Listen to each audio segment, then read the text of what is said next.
గాక ఈరోజు దేవదేవుడు కీర్తనలు 38:21 వచనం ద్వారా దేవుడు మనకు వాగ్దానం ఇవ్వడం జరుగుతుంది. యెహోవా నన్ను విడువకుము, నా దేవా నాకు దూరముగా ఉండకుము. దేవదేవునికి మహిమ కలుగును గాక. ప్రతి ఒక్క విశ్వాసి ఇటు ప్రార్థన చేయవలసిన అవసరం ఉంది. ప్రతి ఒక్క విశ్వాసి ఈ విధమైన ప్రార్థన ఎప్పుడైతే చేయగలుగుతాడో దేవుని యొక్క సన్నిధి సహవాసము ఎప్పుడు ఆ యొక్క విశ్వాసితో ఉండడం జరుగుతుంది.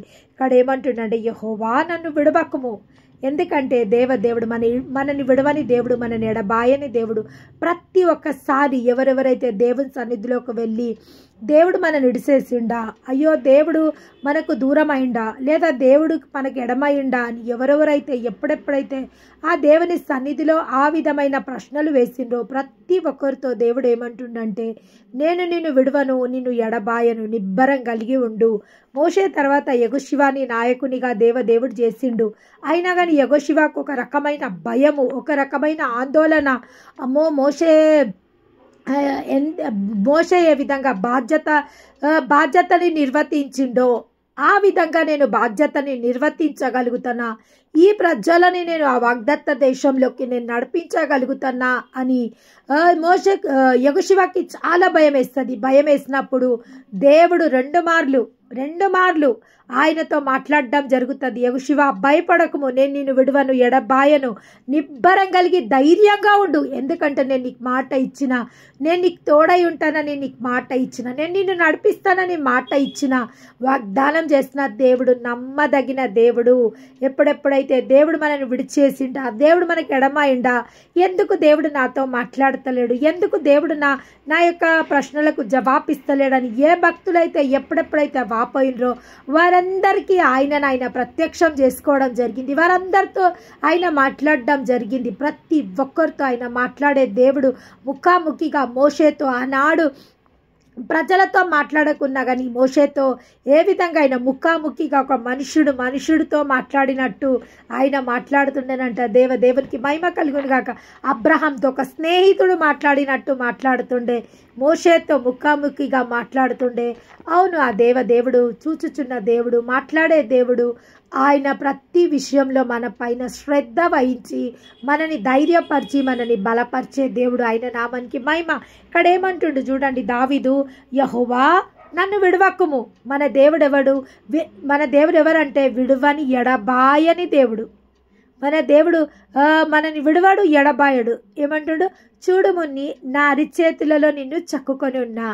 అరిచేతులు ఎన్నిసార్లు చూడగలుగుతాం మనం? పొద్దున్న నుంచి రాత్రి వరకు ఎన్నోసార్లు మన చేతులని మనం చూస్తుంటాం. ఏ పనులు చేస్తాం మన చేతులను మనం చూసుకుంటాం. అంటే దేవుడు దినమెల్లా మనని చూస్తూనే ఉండు. ఆయన చూచుచున్న దేవుడు. హగ్గర్ ఏ నామం ఇచ్చింది ఆయనకు? అయ్యా చూచుచున్న దేవుడు నీవేనయ్యా. ఈ అరణ్యంలో నేను రోధిస్తున్నా, ఈ అరణ్యంలో నేను బాధపడుతున్నా. నా అనేటోళ్ళు ఎవ్వరు ఈ అరణ్యంలో లేరు. నరమాత్రుడు లేని ఈ అరణ్యంలో నీవు నన్ను చూస్తున్నావు, నీ కళ్ళు నన్ను చూస్తున్నాయి, నీవు నన్ను చూస్తున్నావు. కాబట్టి ఈరోజు మొదలుకొని చూచుచున్న దేవుడు అనే నామాన్ని హగ్గరు దేవునికి పెట్టడం జరిగింది. మన దేవుడు ఎవరు? చూచుచున్న దేవుడు. మన దేవుడు మాట్లాడుతున్న దేవుడు. మన దేవుడు మనకు తోడుగా నడుస్తున్న దేవుడు. అంటే ఒక్క నిమిషం కూడా ఆయన మనని విడిసే అవకాశం ఉందా? లేదు. మనం మాట్లాడుతున్నప్పుడు మన మాటలని వింటున్న దేవుడు. మనం నడుస్తున్నప్పుడు మనకు తోడుగా నడుస్తున్న దేవుడు. ఎందుకంటే ఆయన ఏమంటుండంటే, నేను నీ కుడి చేతిని పట్టుకొని ఉన్నా. కుడి చేతిని ఆయన మన కుడి చేతిని పట్టుకొని ఉంటే మనం నడుస్తున్న మన పక్కకైనా నడుస్తున్నట్టే కదా. దేవుని నామానికి మహిమ. మనం మాట్లాడుతుంటే ఆయన వినే దేవుడు.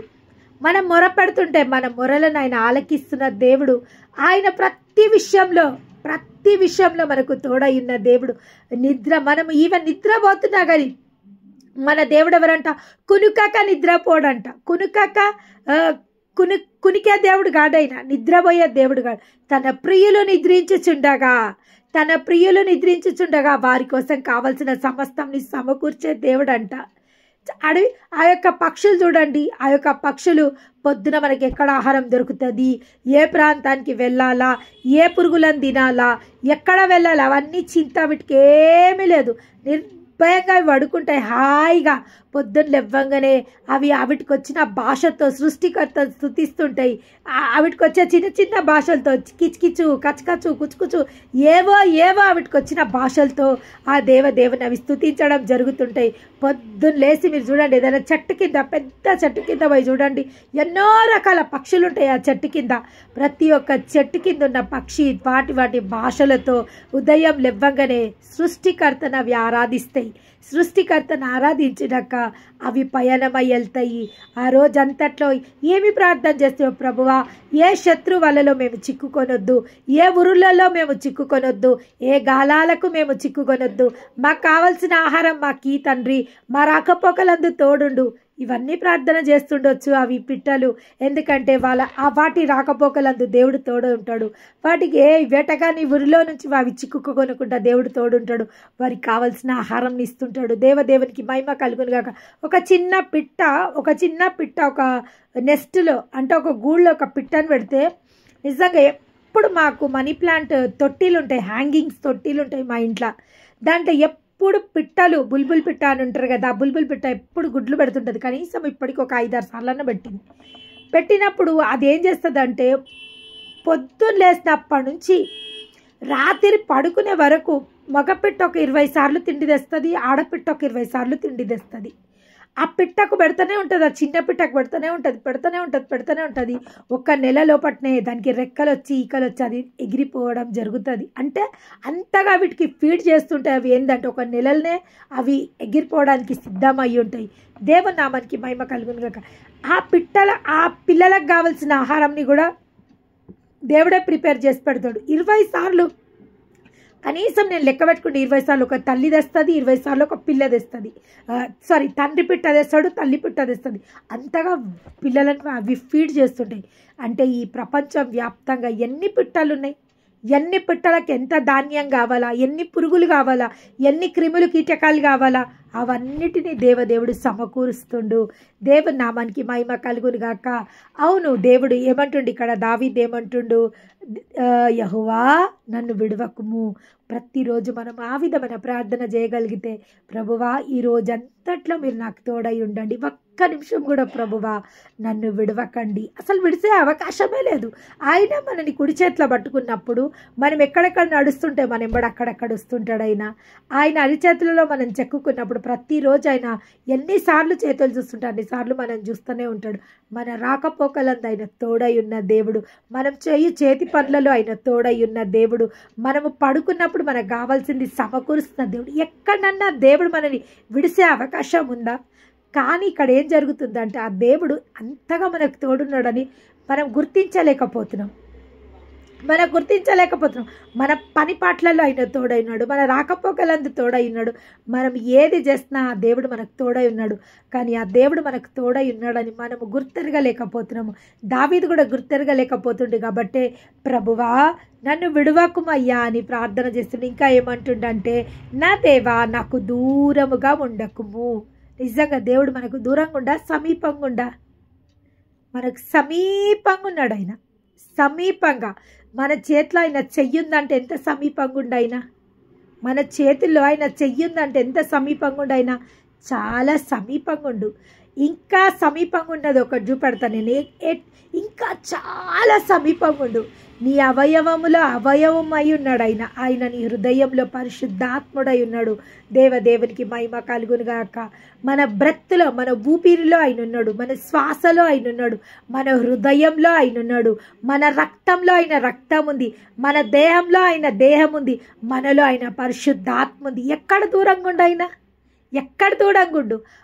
ఒక్కటి ఏందంటే, మనము మన దేవుడు మనకు సమీపంగా ఉండు, మనలోనే ఉండు, మనతోనే ఉండు అని మనము గుర్తెరగలేకపోతున్నాం. కానీ ఆ దేవుడు మనకు చాలా సమీపంగా, మన ఊపిరిలో ఆయన ఉన్నాడు. మనం ఒక బ్రెత్ తీసుకుంటుంటే మన బ్రెత్ మనకు ఎప్పుడు కనబడుతుంది అంటే, చీకట్ల రాత్రి పుట్ట మన ఊపిరి కూడా మనకు వినబడుతుంటుంది. మన గుండె సప్పుడు కూడా కొన్నిసార్లు మనకు వినబడుతుంటుంది. మనం ఊపిరి తీసుకుంటుంటే కూడా ఆ ఊపిరి సౌండ్ కూడా మనకు వినబడుతుంటుంది. సైలెంట్గా నిశ్శబ్దంగా ఉన్నప్పుడు మన ఊపిరి సౌండ్ కూడా మనకు వినబడుతుంటుంది. అవును, ఆ ఊపిరిలో ఆ లబ్ డబ్ అని ఆ గుండె కొట్టుకునే ఆ గుండె సప్పుల్లో, ఆ గుండె స్పందనలో మన దేవుని యొక్క ఏమంటారంట ఆయన యొక్క సౌండ్ కూడా ఉంది చూడండి. ఒక గర్భిణీ స్త్రీకి గుండె కొట్టుకుంటున్నప్పుడు తన బేబీ గుండె సప్పుడు కూడా తల్లి గుండె సప్పుడికి కనెక్ట్ అయ్యి ఉంటుంది. ఇద్దరి గుండెల సప్పుళ్ళు వినబడుతుంటాయి. దేవునికి మహిమ కలుగును గాక. తనలో ఒక డబల్ రిద్దం ఉంటుంది. ప్రెగ్నెంట్ ఉమెన్లో ఒక డబల్ రిద్దం ఉంటుంది. పాతకాలంలో నాడి పట్టుకొని చూసినప్పుడు ప్రెగ్నెంట్ అని చెప్తుండే. ఎట్లా చెప్తున్నాయి? ఏముంది నాడీలో ఒక డబల్ స్పందన జరుగుతుంటుంది. అప్పుడు తన ప్రెగ్నెంట్ అని తెలుసుకోగలుగుతారు. కాబట్టి మనము ఆ దేవునికి అంటుకట్టిబడున్నాం. మన శ్వాసలో ఆయన శ్వాస ఉంది, మన ఊపిరిలో ఆయన ఊపిరి ఉంది, మనలో మన గుండెలో ఆయన యొక్క పరిశుద్ధాత్ముడు ఉన్నాడు, మన రక్తంలో ఆయన రక్తం ఉంది, మన దేహంలో ఆయన దేహం ఉంది. ఎందుకంటే మనము ప్రతి నెలకు ఒకసారి ఆయన దేహంలో రక్తంలో పాలిభాగస్తులు అవుతున్నాం. కొంతమంది రోజు పాలిభాగస్తులు అవుతారు, కొంతమంది వారంలో 2 సార్లు పాలిభాగస్తులు అవుతారు. అంటే ప్రతిసారి ఆయన రక్తం మన రక్తంతో కలుస్తుంది, ఆయన దేహం మన దేహంతో కలుస్తుంది, ఆయన ఊపిరి మన ఊపిరితో కలుస్తుంది, ఆయన ఆత్మ మన ఆత్మతో కలుస్తుంది. ఎక్కడ దూరంగా ఉన్నాడు మన దేవుడు? చాలా నీలోనే ఉన్నాడు. అందుకే ఏమని రాయబడి ఉందంటే లేఖనాలలో, నీలో ఉన్నవాడు ఈ లోకంలో ఉన్నవానికంటే గొప్పవాడు. ఎస్, నీలో. ఎందుకంటే త్రియేక దేవుడు నీలో ఉన్నాడు. ఆయన దేహం నీలో ఉంది, ఆయన రక్తం నీలో ఉంది, ఆయన ఆత్మ నీలో ఉంది, ఆయన ఊపిరి నీలో ఉంది. అంటే నీలో ఉన్నవాడు ఎవరు? ఈ సృష్టికర్త నీలో ఉన్నాడు. దేవునికి మహిమ కలుగును గాక. లోకంలో ఉన్నవారి కంటే నీలో ఉన్న దేవుడు గొప్పవాడు. అందుకే దేవుడు ఏమంటాడు? నేను చేయు కార్యములు అంతకన్నా గొప్ప కార్యములు మీరు చేయాలన్నదే నా ఆశ. ఎందుకంటే నేను నీలో ఉన్నా. నేను త్రియేక దేవుని రూపంగా ఆత్మరూపంలో నేనున్నా, శ్వాసలో నేనున్నా, రక్తంలో నేనున్నా. కాబట్టి నీకు సాటి ఎవరు లేరు, నీకు పోటీ ఎవరు లేరు. మనకున్న ప్రాబ్లం ఒకటి ఏంది అంటే మనము తెలుసుకోలేకపోతున్నాం. ఎవరు మనము అసలు మనం ఏమై ఉన్నాం? ఈ లోకంకి మనం ఎందుకు వచ్చినాము? అసలు మన యొక్క పుట్టుక యొక్క కారణం ఏంది? ఎందుకు దేవుడు మనని ఈ లోకంలోకి సృష్టించుడు అందరిలాగానే మనం కూడా పుట్టినాము. తర్వాత దేవుడు ఇంతమంది ప్రజలలో మనని ఎందుకు ఎన్నుకున్నాడు? మనని ఎన్నుకున్న దేవుడు మనని ఎందుకు ప్రత్యేకంగా ఏర్పరచుకోండు అంటే ఆ తండ్రికి మన పట్ల ఏ చిత్తం ఉంది, ఏ ప్రణాళిక ఉంది, ఏ ఉద్దేశం ఉంది మనం తెలుసుకోగలిగితే మన జన్మ ధన్యమైపోతుంది. అవును, ప్రతి ఒక్కరి పట్ల దేవుడికి ఒక ప్రణాళిక, ఒక చిత్తం ఉంటుంది. పిలువబడ్డ వాళ్ళు అనేకులు, కానీ ఏర్పరచబడ్డవారు కొద్దిమందే. అందరినీ పిలుచుండి. ఈ లోకంలో ఆయన ఎంతమందిని సృష్టించుండో వాళ్ళందరికీ ఆహ్వానం ఉంది దేవుడి దగ్గరికి రావడానికి. కానీ ఈరోజు ఏర్పరచబడ్డవారు కొంతమందే. మేము దేవుని రక్తంలో కడగబడిన వాడు, దేవుని నామంని వాళ్ళ నొసలపైన ధరించుకున్న వాళ్ళు కొంతమందే ఉన్నారు. ఆ కొంతమందిలో కూడా, ఆ క్రైస్తవులు అనబడే ఆ కొంతమందిలో కూడా ఇంకొక గుంపు ఉంది. అది ఏంటంటే దేవుడికి సమీపంగా ఉన్న వారి గుంపు. ఆ గుంపులో కొంచెం గుంపు ఉంది. ఏంటంటే దేవుడు అంటే పిచ్చి ప్రేమ కలిగిన వాళ్ళ గుంపు. దేవుడు ఆ గుంపులో మనందరినీ ఉంచును కాక. అవును, దేవుడు ఆ గుంపులో ఆయన కోసం ఒక ప్యాషన్ కలిగిన గుంపులో దేవుడు మనందరినీ ఉంచును గాక. ఇంకా ఇక్కడ ఏమంటుండు? నా రక్షణకర్తవైన నా ప్రభువా, నా సహాయమునకు త్వరగా రమ్ము. దేవునికి మహిమ కలుగును గాక. దావీదేమంటుండంటే, ప్రభు అర్దా నాకు సహాయం చేయనికి తొందరగా రానైనా, నువ్వు తొందరగా వచ్చి నాకు సహాయం చెయ్యి. అవును, దావీదు చూడండి, తన సహాయం కోసం ఎవరిని వేడుకుంటుండు? దేవుని వేడుకుంటుండు. మనుషులని నమ్ముకునుట కంటే, రాజులని ఆశ్రయించుట కంటే యెహోవాని ఆశ్రయించుట మేలు. నిజంగా మనుషులు ఈరోజు మనకు సాయం చేస్తా అని చెప్పి రేపు సాయం చేయకపోవచ్చు. ఈరోజు నేను ఆదుకుంటానని చెప్పి కరెక్ట్ సమయంలో వాళ్ళ చేతులు ఎత్తేయచ్చు. ఈరోజు నీకు మాట ఇచ్చి కూడా రేపు నేనెప్పుడు మాట్లాడినా, నేనెప్పుడు నీకు సాయం చేస్తాను అని మాట దింపొచ్చు, మడిమె దింపొచ్చు, మాట దింపొచ్చు, మనసు దింపుకోవచ్చు. కానీ నీ దేవుడు మాట దిప్పడు, మడిమె దింపడు, మనసు దిప్పడు. అట్టి గొప్ప దేవునికై దేవుని నామానికి మహిమ కలుగును గాక. ఎవరిని రమ్మంటుండు దావీదు? ఆయనకి సహాయం చేయడానికి ఆ దేవుని రమ్మంటుండు. ఎట్లా రమ్మంటుండు? త్వరగా రా ప్రభువా, నా వల్ల అయితలేదు, ఈ బాధ నేను ఓర్చుకోవడానికి నా వల్ల అయితలేదు. ఆయన బాధ అంతా ముందటి వచనాలలో రాసిండు. ఆయన నా బాధ నాకు ఓర్చుకోవడానికి అయితలేదు. ఏమంటుండంటే నా యొక్క బాధ ఎక్కువైపోతుంది, నా యొక్క గాయాలు స్రవిస్తున్నాయి, నా యొక్క గాయాలలోకి వెళ్ళి దుర్వాసన కొడుతుంది. అంటే నేను కుళ్ళిపోయే స్థితిలో ఉన్నా ప్రభువా, కుళ్ళిపోయే స్థితిలో ఉన్నా. నా గుండె ఎట్లా అయిపోయిందంటే గాయమైపోయింది. ఆ గాయంలోకి వెళ్ళి స్రవాలు గారుతున్నాయి, ఆ స్రవాలు కుళ్ళు వాసన కొడుతున్నాయి అని తన యొక్క బాధ గురించి ఏమని వివరించడం జరుగుతుంది. ఏమని, నా బాధ చాలా, అసలు నేను చెప్పుకోలేనంత మనోవేదన, చెప్పుకోలేనంత దుఃఖంలో నేనున్నా. కాబట్టి ప్రభువా రా తండ్రి, నిజంగా అది శరీరంకైన గాయమా, మనస్సుకైన గాయమా? శరీరానికైనా గాయం కాదు, మనస్సుకైన గాయము. మనస్సుకైన గాయం ఎట్లుందంటే ఆ గాయము అవి ఏమంటారంట, దుర్వాసన కొడుతుందంట, స్రవిస్తుందంట. అంటే అంత బాధ ఆయన హృదయంలో అంత బాధ ఉండి ఇక్కడ అంటుండు, నా మనోవేదనను బట్టి కేకలు వేయించున్నాను. నా బాధను బట్టి కొన్నిసార్లు గట్టిగా అరవాలనిపిస్తుంటుంది మనకు. ఎవరన్నా మనం ఏమైనా అన్నారు అంటే, మనం చెయ్యని తప్పులు మన మీద మోపిండ్రంటే, లేదా మనకేదైనా మన మీద ఏదైనా నెపాలు మోపిండ్రంటే వాళ్ళకి మనం జవాబు చెప్పలేము. కానీ మనకి ఏమనిపిస్తుంది అంటే గట్టిగా అరవాలనిపిస్తుంది. ఇక్కడ దావీద్కి కూడా అట్లనే అనిపిస్తుంది. ఏమంటుండంటే, నా మనోవేదనను బట్టి కేకలు వేయిచున్నాను ప్రభువా, నా అభిలాష అంతయు నీకే కనబడుచున్నది. నా నిట్టూర్పులు నీకు దాచబడి ఉండలేదు. నా గుండె కొట్టుకొనుచున్నది. నా బలము నన్ను విడిచిపోయెను. నా కనుదృష్టి తప్పిపోయెను. నా స్నేహితులు, నా చెడుకాళ్ళు నా తెగులుని చూచి ఎడమ నిల్చుచున్నారు. నా బంధువులు దూరంగా నిల్చుచున్నారు. నా ప్రాణము దీజూచువారు ఉరులు వడ్డుచున్నారు. నాకు కీడు చేజూచువారు హానికరమైన మాటలు పలుకుచు దినమెల్లా కపటోపాయములను పన్నుచున్నారు. చెవిటి వాడనైనట్లును నేను వినకొయ్యున్నాను, మూగవాడనైనట్టును నోరు తెరుచుట మాని తిని నేను వినలేని వాడనైతిని. నేను చాలాసార్లు చెప్తుంటా ఈ మాటలు, దావీదు చెప్పిన మాటలు. కొన్నిసార్లు నీకు అసలు నీకేం వినబడతలేదు అన్నట్టు నువ్వు ఉంటేనే నువ్వు నిబ్బరంగా ఉండగలుగుతావు. ప్రతి మాటకు నువ్వు రియాక్ట్ అయిపోయి, ప్రతి మాటకు నువ్వు మనసుకు తీసుకుంటే, నిజంగా దావీదు ఇక్కడ చెప్పబడినట్టు ఆయన గాయాలు ఏ విధంగా ఆయన గాయాలు దుర్వాసన కొట్టి స్రవిస్తున్నాయో, ఆ యొక్క గాయాలు వేదన కలుగజేస్తున్నాయో, అట్టి గాయాలు మనం కూడా కలగవలసి వస్తుంది. కొన్నిసార్లు చూడ ఆయన ఏమంటుండు, ఎవ్వరు ఎన్ని దూషిస్తున్నా ఎన్ని ద్వేషిస్తున్నా నేను చెవులినవడనట్టు నేను ఏమీ పట్టించుకుంటలేను. ఇంకేమంటుండంటే, నాకు మూగవాన్ లెక్క నేను వాళ్ళతో ఏమీ మాట్లాడతలేను, చెవిటివాన్ లెక్క నేను ఏమీ వింటలేను, అయినప్పటికీ నేను వాళ్ళకి ఏం జవాబు చెప్తలేను.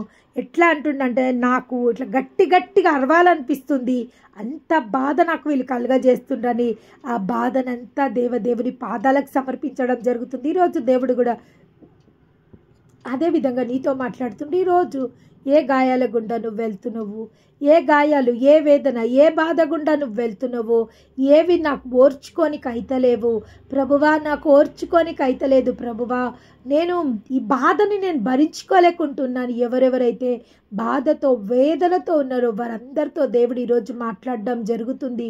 ఏమని మాట్లాడడం జరుగుతుందంటే, ఎప్పుడైతే ఆయనని మనం ఆశ్రయిస్తామో, ఆయన సన్నిధికి మనం చేరి మన బాధనంతటిని ఆయనకు సమర్పించడం జరుగుతుందో, ఆ బాధ నుంచి మనము నివారణ పొందుకోగలుగుతాము ఆ దేవుని సన్నిధిలో. ఇక్కడ చూడండి ఏమంటుండంటే, దేవునికి మహిమ కలుగునుగాక. దినమెల్లా దుఃఖాక్రాంతుడనై సంచరించుచున్నాను. సో దేవునికి మహిమ కలుగునుగాక. ఏ విధంగా ఆయన యొక్క బాధ ఇక్కడ ఏమంటుండంటే, ఆయన గుండె కొట్టుకొనిచున్నది. నా బలము నన్ను విడిచిపోయినట్టు అనిపిస్తుంది. నా శరీరంలో ఆరోగ్యం లేదు. ఏ విధంగా నేను శ్రమ చేత మిక్కిలి కృంగి ఉన్నాను. దినమెల్లా దుఃఖాక్రాంతుడనై సంచరించుచున్నాను. నా గాయములు ఎంత నన్ను బాధ కలుగజేస్తున్నాయి అంటే, ఆ యొక్క గాయాలను బట్టి నా శరీరంలో ఆరోగ్యం ఎంత మాత్రము లేదు. నేను సొమ్మసిలి బహుగా నలిగి ఉన్నాను. నా మనోవేదనను బట్టి కేకలు వేయిచున్నాను ప్రభువా, నా అభిలాష అంతయు నీకే తెలియను. ఆయన బాధ, ఆయన వేదనంతా ఆ యొక్క దేవునికి సమర్పించడం జరుగుతుంది. ఇక్కడ ఏమంటుండంటే, నీ కోపాగ్ని వల్ల ఆరోగ్యం నా శరీరంని విడిచిపోయెను. నా పాపములు బట్టి నా ఎముకలు స్వస్థత లేదు. నా దోషములు నా తల మీదుగా పొర్లిపారుచున్నవి. నేను మోయలేని బరువు అవి నా మీద మోపుచున్నవి. నా మూర్ఖత వలన కలిగిన గాయములు దుర్వాసన గలవై స్రవించుచున్నవి. నా మూర్ఖత వల్ల, చూడండి ఏ విధంగా మాట్లాడుతుండో. నా మూర్ఖత వల్ల ఈరోజు ఈ బాధ, ఈ వేదన, ఇదంతటికీ కారణం నేనే. నా మూర్ఖత వల్ల, నేను చేసిన తప్పుల వల్ల, నేను చేసిన దోషముల వల్ల ఈరోజు ఏ స్థితిలో నేనున్నానో ఈ స్థితికి కారణం నేనే. ఇక్కడ ఎంత బాగా చెప్తుండు చూడండి. ఏమంటుండంటే, నా మూర్ఖత వలన కలిగిన నా గాయములు దుర్వాసన గలవై స్రవిస్తున్నాయి. ఈరోజు ఈ గాయం గుండా, ఈ వేదన గుండా, ఈ యొక్క ఫ్రస్ట్రేషన్ గుండా వెళ్ళడానికి నేనే కారణం అయ్యా. నా మూర్ఖత వల్లనే నేను ఈరోజు ఈ స్థితిలో నేనున్నా. ఈ స్థితిలో నేను ఈ గాయాల పాలయ్యున్నా. ఈ దుర్వాసన కొట్టే స్థితిలో నేనున్నా.